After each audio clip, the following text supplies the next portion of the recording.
Students, welcome back to our channel. ఈ వీడియోలో TS EAMCET 2024కి సంబంధించిన కౌన్సిలింగ్ ప్రాసెస్ గురించి అయితే చెప్తాను.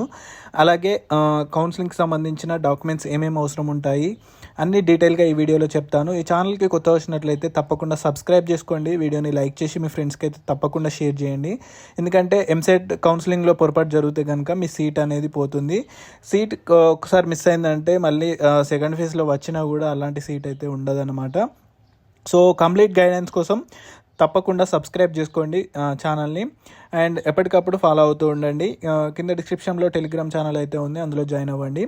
ఫస్ట్ మీరు కౌన్సిలింగ్ ప్రాసెస్ చూసుకున్నట్లయితే ఫస్ట్ మనకి డేట్ వచ్చిన తర్వాత రిజిస్ట్రేషన్ అండ్ పేమెంట్ చేసిన తర్వాత మీ డాక్యుమెంట్స్ వెరిఫై చేయాలి. తర్వాత డాక్యుమెంట్ వెరిఫికేషన్స్కి మీరు సెంటర్ దగ్గరికి వెళ్ళి వెరిఫై చేసుకున్న తర్వాత ఆప్షన్స్ పెట్టుకోవడానికి ఉంటుంది. ఆప్షన్స్ కాలేజ్ లిస్ట్ పెట్టుకున్న తర్వాత ఒకరోజు సీట్ అలాట్మెంట్ వస్తుంది. సీట్ అలాట్మెంట్ వచ్చిన తర్వాత మీరు ఫీ పేమెంట్ చేస్తే మీకు సీట్ అనేది అలాట్ అయిపోతుంది. సో దానికి అక్కడ మీకు సర్టిఫికేట్ వెరిఫికేషన్లో కొంచెం ఇబ్బంది ఎదురవుతుంది. ఎందుకంటే సర్టిఫికేట్స్ అన్నీ కరెక్ట్గా ఉంటేనే సర్టిఫికేట్ వెరిఫికేషన్ డన్ అవుతుంది. సర్టిఫికేట్ వెరిఫికేషన్ కరెక్ట్గా అవుతేనే మీరు ఆప్షన్ పెట్టుకోవడానికి వెబ్సైట్ అనేది ఓపెన్ అవుతుంది. సో దానికి సర్టిఫికేట్స్ ఏమేమి అవసరం అంటే ఇక్కడ చూపించిన కదా లిస్ట్లో చూడండి, టీఎస్ ఎంసెట్ ర్యాంక్ కార్డ్ ఒకటి, అలాగే ర్యాంక్ కార్డ్ ఇప్పుడు డౌన్లోడ్ కాకుండా కూడా అప్పుడు వెరిఫికేషన్ టైం వరకు మీకు ర్యాంక్ కార్డ్ అనేది బటన్ అయితే వస్తుంది. ఎలా డౌన్లోడ్ చేయాలో అప్పుడు కూడా చెప్తాను నేను. ర్యాంక్ కార్డ్ ఒకటి, టీఎస్ ఎంసెట్ హాల్ టికెట్ ఒకటి, Aadhaar card, SSC 10th class marks memo, 6th నుంచి ఇంటర్మీడియట్ వరకు మీకు స్టడీ సర్టిఫికేట్స్ అయితే ఉండాలి. టీసీ, ఇంటర్మీడియట్ యొక్క టీసీ ఉండాల్సిందే, ఇంటర్మీడియట్ మార్క్స్ మేమో ఉండాల్సిందే, అండ్ ఇన్కమ్ సర్టిఫికేట్ ఈ ఇయర్ది 2024 ఇయర్ది ఇన్కమ్ సర్టిఫికేట్ ఉండాల్సిందే. క్యాస్ట్ సర్టిఫికేట్ రీసెంట్ది ఉండాలి.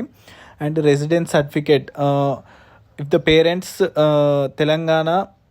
Telangana for a period of 10 years in case of non local candidates అయితే కనుక మీకు రెసిడెన్స్ సర్టిఫికేట్ ఉండాల్సిందే. ఫిజికల్లీ హ్యాండిక్యాప్డ్ అయితే కనుక ఫిజికల్లీ హ్యాండిక్యాప్ సర్టిఫికేట్ కూడా క్యాప్, ఎన్సీసీ ఏది ఉన్నా కూడా ఉంటే అప్లికేబుల్ అయితే కనుక ఉండాల్సిందే.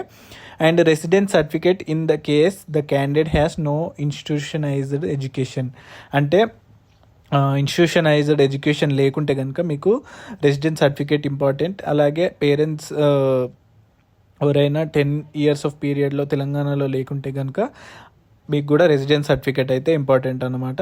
సో ఇది అప్డేట్ అయితే సర్టిఫికేట్ సంబంధించిన డీటెయిల్స్ అయితే. మరిన్ని డీటెయిల్స్తో ఈ ఛానల్లో మరిన్ని అప్డేట్స్తో వస్తాను.